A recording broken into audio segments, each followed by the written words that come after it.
Buenas a todos, somos Syncope y Rotten. Hola. Y de nuevo una semana más para hablar del nuevo episodio de It, Welcome to Derry. El séptimo ya episodio, prácticamente ya a las puertas del desenlace, del clímax final de esta primera temporada. Yo entendí que nos dijisteis, o al menos alguien me dijo, que este episodio iba a durar hora y media, pero quizás se referían al último episodio, al octavo. Ojalá hubiera sido este, también os lo digo, porque estaba deseando que no acabara nunca el episodio 7. Yo de hecho también había escuchado algo, mejor dicho leído algo por la caja de comentarios, en el grupo de Telegram de los miembros también me pareció entender que se había corrido el rumor de que este episodio iba a durar hora y media y que para la desgracia de muchos simplemente había durado la duración habitual, pero yo por mi parte no había escuchado nada. Así que no sé si ese capítulo más largo vendrá para el desenlace o no, que la verdad creo que tiene bastante sentido que sí que usen esos minutos extras para el capítulo final. Yo me alegro, ahora que habla de la caja de comentarios, de no leeros antes de ver el siguiente capítulo, porque al parecer a gente que ve el avance, y no se ve ni siquiera que había avances. Yo tampoco. Cuando se nos acaba el episodio, normalmente en HBO,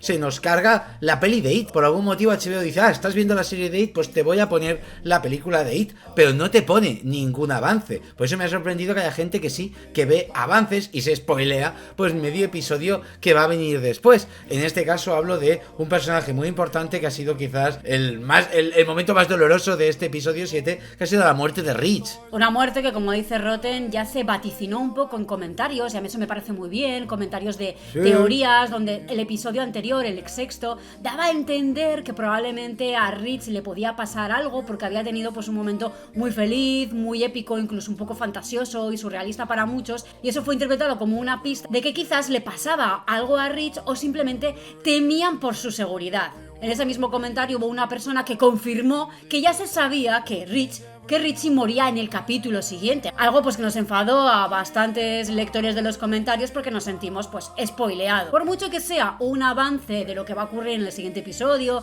que sea público, cada uno tiene la opción de verlo o no verlo. Y creo que la gran mayoría a veces no queremos ver ninguna pista pues para afrontar el episodio con toda la sorpresa. Esa sorpresa nos la arrebatasteis. Yo desde aquí diré que tampoco me creo que porque tuviera un solo de batería o tuviera ese momento épico, ya vaticináis que lo iban a matar. Me da más la sensación de que alguien que ha visto un avance y se quiere hacer el listo y lo pone en comentarios como si no supiera nada. Yo empiezo también a porque pensar vamos, que muchas de las cosas que a veces yo creo que, yo teorizo que, no me jodas. a veces muchas de las cosas que no sé cómo las deducís, a veces digo, joder, que cómo controla la gente, ¿no? De los cliffhanger de las series o de las sensaciones de las series, que sabe tantas cosas. A veces, ahora ya pues quizás dudo un poco de si realmente lo que ocurre es que estáis viendo los avances que ofrece HBO, entiendo que lo ofrece HBO, y por eso pues deducís, entre comillas, bastantes cosas que compartís en la caja de comentarios. Yo no me importa de verdad que compartáis esas cosas, pero por favor poner en grande spoiler, porque hay mucha gente que esas cosas las considera spoiler, porque claro, coño. Yo al menos la muerte de Richie, como ya estaba en preaviso de ella, pues no me pilló tan de sorpresa. Yo por suerte no tenía ni idea de nada, me lo dijo Syncope, pero yo incluso viendo el episodio, se lo dije después, para que disfrutara al menos él. yo cuando estábamos viendo el episodio le dije, bueno, si matan a Rich tienen que darle un momento muy épico salvando a Margie, si no, no lo van a matar. Zasca, justo dije eso, os lo prometo, y apareció la escena en la que Rich salva a Margie metiéndola en el cofre. Pero coño, eso sí que es un poco, no por mi parte de que yo sea muy listo, ni cómo vaticina Rotten, no, es que es un cliché. Es seguir un poco el hilo conductor y lo que la serie pide. Exactamente, ¿no? es un poco el argumento ABC del caballero, como ellos dos tuvieron esa conversación. Claro. No es porque yo sea muy listo, repito, es porque entiendo que la serie aprovecha esos buenos clichés para darle un homenaje a un gran personaje que creo que nos ha gustado hasta el momento a todos. Ojo, cómo lo alargaron, hijos de puta. La verdad que lo pasé terriblemente mal con lo alargada que está esa escena, y tengo que decir que me he llegado a sentir mal por haber insultado tanto a Margie. Gracias a Rich le he cogido hasta cierto cariño a esa niña, pero también te digo, coño, lanza el avioncito, tenía que haber llegado a la Plaza Mayor. Ese momento en el que encuentra el avioncito y lo dice, yo de verdad, ya también es cliché y también es muy fantasía, pero coño, un momento bonito, lanza el puto avión, que llegue a la calle Mayor, algo. Todos esperábamos ese pequeño homenaje, es verdad que es como que ha faltado eso. Quizás en próximos episodios, en el próximo en concreto lo vemos, pero creo que ya estaría un poco desencajado. Pero volviendo un poco al sacrificio de Richie, haciendo referencia a esa conversación que había tenido con Margie sobre los caballeros y pues que tanto pedía precisamente ese sacrificio, me ha gustado mucho. Yo también la he sentido una escena con mucha duración, muy sentida, muy emotiva. Es un personaje bastante entrañable y qué curioso que ahora Margie también sea un personaje entrañable o que entendemos un poquito más. Cómo han acercado ese personaje tan odioso, sobre todo en los primeros capítulos, cómo lo han acercado al espectador, ¿no? Ese cambio un poco de sensaciones que un mismo personaje con una personalidad modificada ha conseguido, ¿no?, en el público. La única pega que le pondré a toda esa secuencia del incendio en concreto con el personaje de Richie es el resultado final, ¿no? Esa cara sí que parecía un poquito de no haber sufrido, de haber muerto feliz, y eso pues me alivia como espectadora, pero mi punto de realista me pide que si ha muerto asfixiado probablemente podría haber estado un poquito más con humo negro, un poquito más manchado, ya que por supuesto doy por hecho que no ha muerto quemado. Obviamente su cadáver no nos va a entender eso, sino que ha muerto simplemente intoxicado. Ojo, yo no estoy en absoluto de acuerdo con Síncope, pienso todo lo contrario. Entre que tenía toda la cara llena de hollín, un ojo medio cerrado, el ojo medio abierto y así con la boca medio abierta, yo creo que, vamos, se ahogó y sufrió de barbaridad. No le vi no le vi sonriendo ni mucho menos, le vi una cara de haber muerto por asfixia. Agonía, ¿eh? Sí, terrible. O sea, obviamente no tenía la cara de Ring, pero sí tenía como un ojo medio cerrado, la boca medio abierta, toda la cara llena de hollín. Realmente que el chaval había inhalado humo hasta la muerte, pero y había muerto en terribles circunstancias, o sea, sufriendo. Qué curioso, ¿no? Como cada uno Sí. lo ha percibido de una forma distinta. Mira, aquí tenemos el primer pequeño debate, podéis comentar en la caja de comentarios cómo habéis sentido la muerte de Rich, ¿no? Si como en mi caso, que moría aliviado, feliz, simplemente dormido por esa intoxicación de humo, o más lo habéis sentido pues como Rotten, que quizás tenga razón Rotten, porque ahora que estoy recordando, creo que hay un momento de la serie donde precisamente Margie comenta eso, ¿no? Va a su cara, haciendo alusión Sí. a una cara como que le impactó bastante, dando a entender que quizás había sufrido más de lo que le tocaba. Luego, por otro lado, dentro del incendio de este centro de ocio, pues obviamente, es lo que os digo, a veces se habla del cliché y no tiene por qué ser nada malo, porque yo dije lo de Dick Hallorann, de que habían hecho el cliché de que el personaje ahora era un amargado, alcohólico, sufriendo, que no quiere ayudar a nadie, para luego darle el escenón, ¿no? De que se pone a ayudar a todo el mundo cuando podía haber escapado él solo. La redención del personaje. La redención del personaje, obviamente. Sí que para mi gusto, un poquito... Tenía que haber hecho más tenso todo ese momento, porque empieza muy bien esa escena, cómo van muriendo las personas que están dentro del bar, los tiroteos, cómo van cayendo trozos de madera, corriendo para aquí para allá, cómo empujan a Ronnie, cómo pisan incluso a algunas personas, disparos.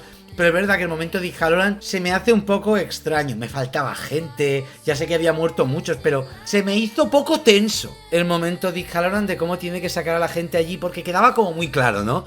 Yo encuentro la salida, voy a salir, pero no, voy a salvar al resto, pero luego me quedo a ver si me sacrifico, pero sabemos que no va a morir porque luego sale en el resplandor. Entonces me ha faltado un poco de más tensión para lo buena y maravillosa que ha sido el principio de este capítulo. Creo que ha sido de los mejores principios, pero ha faltado tensión para el final. A mí esa parte de Dick también me faltó un poco, incluso que no fuera tan rápido, Sí. Lo sentí un poco como acelerado, Sí. porque incluso el detalle de la nevera, donde le indican que tiene pues una forma de salir, rompiendo esas tablillas debajo de la nevera, incluso se me hizo precipitado, porque Sí. hasta le pregunté a Rotten pero se lo ha dicho, lo ha indicado, me pasó un poquito desapercibido quizás ese cruce de miradas, o no sé, no lo sentí tan natural. Aún así tampoco creo que sea ninguna pega, porque también estábamos muy tensos y muy emotivos con Rich, teníamos en la cabeza Richie, que eras precisamente, sentimos un poco desequilibrado ese drama de dos personajes, porque no podían crear un drama tan intenso como lo que estábamos sufriendo un poco por lo que veíamos que iba a ocurrir con ese personaje. Por lo demás, varios detalles así tontunos que destacar de toda esta secuencia, que a mí también pues me ha encantado, sobre todo los buenos efectos que he visto, el fuego, que tampoco lo he sentido muy digital, aunque ahora mismo no recuerdo si era un fuego real o era un fuego digitalizado, pero no lo he sentido fuera de plano, como sí que me ocurre con otro tipo de series o de películas de este tipo de presupuesto y de productoras. Los disparos en la cabeza creo que han estado bastante bien, los fantasmas cuando han ido apareciendo con Dick también creo que estaban bien construidos, y sobre todo pues ese enfrentamiento, ¿no?, tan cruel, tan desgarrador por parte de los enmascarados, de los blancos, porque aquí sí que hemos sentido una diferencia prácticamente absoluta entre blancos y negros. Y de hecho un poquito más adelante en el capítulo había un detalle que también me creó bastante consternación, y es que cuando hablan al día siguiente en las noticias de lo ocurrido... ¡Deja el pollo! ¡Oiga! ¡Deja el pollo! ¡No! Y básicamente esa forma de narrar las noticias, donde dicen solamente los blancos que han muerto y no dicen ningún negro más, simplemente se refieren a 2 personas, pues eso me ha parecido bastante impactante. La serie tiene en cuenta esos detalles muy del contexto y me gusta que esos detalles no se pierdan, que la serie empezara desde el primer capítulo teniendo en cuenta esa situación y que todavía en el capítulo 7 se mantenga. Os parecerá una chorrada, pero muchas series pasan por alto muchas cosas de estas que simplemente presentan. Una cosa que sí que no me ha gustado es que me ha parecido que la presencia de Vilas Skarsgård, o de It en este caso, dentro de este centro de ocio, cuando ha habido un incendio, cuando se supone que es el ciclo en el que, y se supone y lo ha hecho, en el que más se ha alimentado, me ha parecido un poquito anecdótico. Y que es cierto que se ha comido una persona mirando directamente a Margie y todo lo que queráis. ¿Ves una cara en mi cara? Ha estado muy divertido, pero me hubiera gustado entender un poco mejor cómo funciona ese ciclo. Verle un poco más alimentándose de todo eso que está ocurriendo ahí. A modo personal, que quizás es cierto que luego ya le han dado mucho papel, estando con Periwinkle y todo lo que ha hecho durante el capítulo, además del flashback que luego comentaremos. Podemos comentarlo ahora, ¿no? Me ha gustado bastante cómo han insistido un poco en determinarnos el origen 100% de cómo It atrapa a ese payaso bailarín Pennywise, que actuaba en la feria, anteriormente en el circo, y que ahora pues parece que estaba intentando buscarse la vida junto a su hija en esa, relegándose un poquito a la feria, pues con vistas de poder avanzar más profesionalmente y llegar algún día otra vez a volver al circo. Parece que atraes a los niños, está guay, me ha gustado ver cómo un niño atrae a Pennywise. Ha estado genial. Ha estado genial verlo desde el otro lado, ha sido muy divertido. Precisamente yo creo que es lo más destacable, ¿no? Lo demás era bastante intuitivo, era simplemente narrativo, y creo que el detalle más chulo que quería comentar era precisamente eso, ¿no? Como It, esta vez personificado en un niño, ha sido el que ha atraído a ese payaso, a ese padre al bosque, pues para quedarse con él. Una vez vemos a Periwinkle o a Ingrid, ya de mayor, que el Pennywise mata al marido, que por cierto, no, hasta este capítulo no he caído que este señor era el marido, cuando se ha puesto las gafas y tal. Me ha gustado cómo le parte por la mitad y se lo empieza a masticar. Los efectos podrían ser mejores, yo creo que de aquí a 2 años se verán un poco rarunos, pero bueno, estamos viendo el día de hoy, así que el día de hoy disfrutémoslos. Pero estaba esperando que matara a Ingrid, realmente creía que ya está, ya me he alimentado, ya puedo hibernar, ahora ya te puedo matar. Pero es cierto que Ingrid no tenía miedo de él, entonces pues tampoco debe darle mucha hambre ahí. Es raro, ¿no? Porque Ingrid siempre lo ha entendido, lo ha identificado como su padre, como ese padre que sintió que la abandonó sin querer abandonarla, y que después reconoce que no es su padre, que verdaderamente es otra persona, y parece que ahí sí que le da miedo, y es cuando ahorita aprovecha la ocasión pues para absorberla de alguna manera, ¿no? Y me gusta mucho porque creo que la serie está haciendo mucho hincapié en el paralelismo entre Ingrid y Lily, ambas dos mujeres traumadas por la muerte o el abandono de su padre. Creo que con Lily está pasando absolutamente lo mismo, está haciendo el mismo modus operandi It para absorberla y tenerla dentro o utilizarla de alguna manera. Y todas esas frases de It diciendo ven con papi y demás, la verdad me ha parecido muy turbio, ese aire turbio, incluso pedófilo, que a veces ofrece esta serie un poco como segunda lectura. Continuando con Halloran un poquito, ya vemos que está traumado, que ha tenido que hablarle a los fantasmas, que ahora le hablan mucho a él, que vive en un sin vivir, realmente. No acabo de entender tampoco por qué la jefa de esa tribu le indica dónde está la piedra. He tenido un poco de debate en mi cabeza intentando recordar cómo funciona el Resplandor, en el sentido de si ellos eran capaces de manipular incluso a esos fantasmas o a esos muertos. Creo que sí, porque si no esto no tendría ningún tipo de sentido, porque esa mujer obviamente no quiere revelar dónde fue enterrada y dónde está su piedra. No tendría sentido, ¿no?, que lo revelara, porque al final los militares, pues como estamos viendo, no quieren la piedra realmente para cerrar el círculo, ni para proteger más a Derry, ni a la humanidad de los superamericanos, ¿no? En realidad lo quieren para otra cosa que luego ya comentaremos. Entonces lo que más encaja es que precisamente sea Dick quien esté manipulando, controlando de alguna forma a esa jefa india para que le indique dónde estaba la baliza, y baliza, por cierto, pues que han encontrado, que ya se han hecho con ella, y que por supuesto lo que quieren es incinerarla. A ver, viene del espacio, o sea que también a altas temperaturas eso tiene que soportar. Hasta qué punto no se ha visto, cómo se derretía ni cómo se incineraba, así que quizás en el siguiente capítulo nos muestran de que no, que ese material es mucho más resistente de lo que estos militares creen. Aquí también entramos en algo que me parece un poco absurdo por parte de estos militares. Yo entendería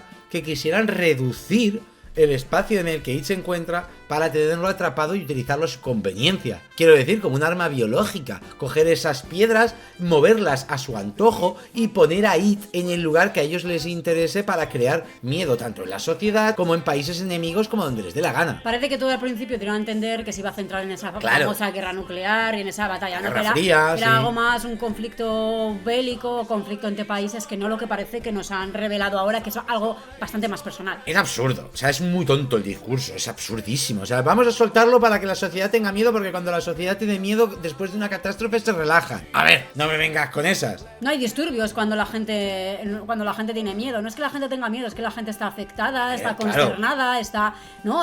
Pues eso, sentida, siente la masacre que ha ocurrido, el montón de muertos que ha habido, y obviamente pues la gente no es que esté tranquila, sino que realmente la gente está preocupada. Que eso también se puede traducir como miedo, e entiendo un poco, ¿no?, el concepto que quieren explotar, pero bueno, tampoco es lo que más me ha gustado de toda la resolución que han hecho en este episodio, pero tampoco le voy a poner Claro, la lógica de estos militares es que durante un día o 2 días después de que haya habido una catástrofe en un pueblo de 1.500, 2.000 habitantes, la gente no ha asesinado a nadie, no ha robado, no ha habido altercados, no te jode. Claro, cuando hubo lo de las Torres Gemelas, oye, quizá la gente pasó 24 horas sin matar a nadie. Es absurda la lógica. Seguramente después de esa desgracia haya repercusiones, haya más pobreza, haya más altercados. Y pues seguramente haya más enfrentamiento entre blancos y negros, que es a lo que vamos. Entonces, no tiene mucho sentido el punto de vista de los militares, pero tienen que ofrecer ese punto de vista, pues, de los militares, ¿no? Pues de defender al país, hacerlo todo por la humanidad, como con esa sensación de que realmente lo que estás haciendo es un bien mayor, a pesar de que los daños colaterales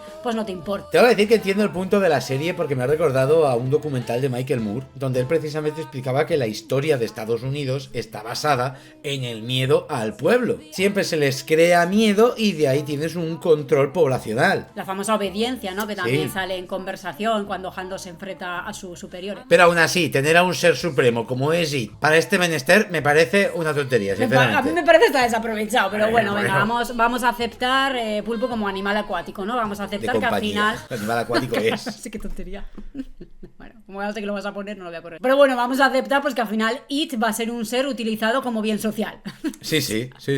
A ver un poco cómo desarrollan en el último episodio este tema, pero bueno, la cosa no creo que va a ir tanto por ahí, que quizás esa idea la dejan un poco en desarrollo de la segunda temporada, sino que lo que dan a entender es que el último episodio va sobre la no hibernación, esta vez de It. Ya. It se ha despertado, It no va a dormir esta vez y It la va a liar parda. Qué maravilla donde duerme It. Me ha encantado. Me ha recordado un montón a The Descent, al momento en que una de las chicas se sale de... Bueno, la portada os la pongo por aquí. Espero que hayas utilizado esta imagen de miniatura, Roque. Una de las 3, o sea. Me ha gustado mucho, y lo que no esperaba también de este desenlace es que It hiciera lo mismo que ha hecho con Ingrid, absorber la esencia, el alma o lo que sea que esté absorbiendo de Will, un personaje que en este episodio había estado pues bastante protegido en su casa, pues custodiado por su mami, y que no le dejaban salir, y que haya tenido este desenlace, que It haya despertado, se haya personificado en su casa a brote pronto de la nada, con todo el poder que parece que le da el haber dormido poco, y que nos hayan hecho este cliffhanger final. Desde luego esto no lo vi venir. Vosotros seguro que lo sabíais por los avances, pero yo no. Yo en el capítulo de hoy, ya con esto termino, no tengo teorías. Easter eggs sí, ha habido un huevo, coño, pues sí, que sí, la piedra la han sacado de 2 cascarones de tortuga, etc. Pero hay veces que me da hasta pereza tener que comentar algo que obviamente todos ya hemos visto, y ya hemos visto que hacen referencia a la tortuga. No creo que cada episodio, ¡ah, la tortuga otra vez! Que obviamente yo lo hice mientras vi el episodio y dije, ¡ah, mira! Son cascarones de tortuga. Pero bueno, que algo tan obvio creo que sobra también comentarlo en estos vídeos. Sí, yo creo que son cosas que se dicen y se sienten durante el episodio, que más o menos todos reconocemos, y los que creemos que son un poquito más relevantes o nos han impactado un poco más, pues los comentamos y ya está. Pero me parece curioso esto que dices, y voy a aprovechar para comentar una cosa, que hace no muchas semanas en Instagram me topé con alguien que precisamente le decía a su audiencia, ¿sabías que ¿sabías que It Welcome to Derry está relacionado con El Resplandor? ¿Sabías que Dick Halloran es un personaje del Resplandor? Y me pareció pues bastante absurdo, ¿no? O sea, porque llevamos ya pues 5, para entonces llevábamos 5 o 6 capítulos y creo que la mayor parte de la gente o bien lo sabía por sus propios medios o lo sabía porque ya se había entendido que era un personaje del Resplandor y que había esa unión un poco de esta serie con la novela de Stephen King. Es algo que se comentó prácticamente desde el principio y que muchos consumidores pues de toda la literatura de Stephen King obviamente ya sabían y que se molestaron en comentar y en hacer entender a los demás que había esas referencias tan chulas. Lo peor de todo fue leer los comentarios cuando la gente no se había percatado absolutamente de nada. Entonces igual hay gente, hay creadores de contenidos que se centran precisamente en decir cosas que para la gran mayoría o para nosotros creo que se sobreentienden y nosotros lo hacemos de otra forma queriendo pues comentar un poco la jugada, que eso es lo que más nos gusta, comentar la narrativa, los guiones, lo que ha pasado con los personajes, lo que nos ha sorprendido más, lo que nos ha gustado menos y leeros un poco también en la caja de comentarios. Mira, sinceramente, yo sé cómo funciona internet, sabemos cómo funcionan las redes sociales. Yo sé cómo funciona en el internet. sentido de que todo el contenido vertical está hecho para la gente que es un poquito retrasada y necesita que le digan que 2 más 2 es 4. Y eso es lo que siento que muchas veces funciona, que a la gente le tienes que recomendar lo más obvio, lo que todo el mundo ve, lo que todo el mundo quiere saber, contarle lo que incluso él ha entendido, que ha visto, para que se sienta reconfortado de mira, ha visto lo mismo que yo ya he visto y he entendido, y que tratan un poquito al espectador de gilipollas. Y obviamente no todos sabemos de todo, y es interesante que te cuenten alguna curiosidad de algo que no sabes. Cuando ya llevas 5 semanas y eso ya se ha comentado hasta extasiar, volver a repetirlo porque tu audiencia es gilipollas y solo retiene 3 TikToks o 3 Instagrams haciendo así, pues es normal que eso triunfe, eso tenga viralidad y eso a la gente pues le guste. Pero lo siento, no me gusta trataros de gilipollas. Sois más listo que todo eso y entonces yo creo que esto consiste más en hacernos pensar, tanto nosotros a vosotros como vosotros con vuestras teorías o vuestras ideas o vuestras reflexiones a nosotros en los comentarios, no en deciros lo que todo el mundo ha visto, lo que todo el mundo está repitiendo, lo que todo el mundo más o menos ya sabe o intuye. Así que muchas gracias por estar por aquí, por apoyar tanto estos vídeos, por apoyar tanto este canal. Muchas gracias, Roten. ¿A ti? A los miembros, a los Patreons que no tengo, a los que van, a los que vienen. Y nos vemos en la siguiente, en el último capítulo. ¿Sabías que si le das al botón de suscribirte te enterarás del resto de vídeos que van a aparecer? ¡Deu!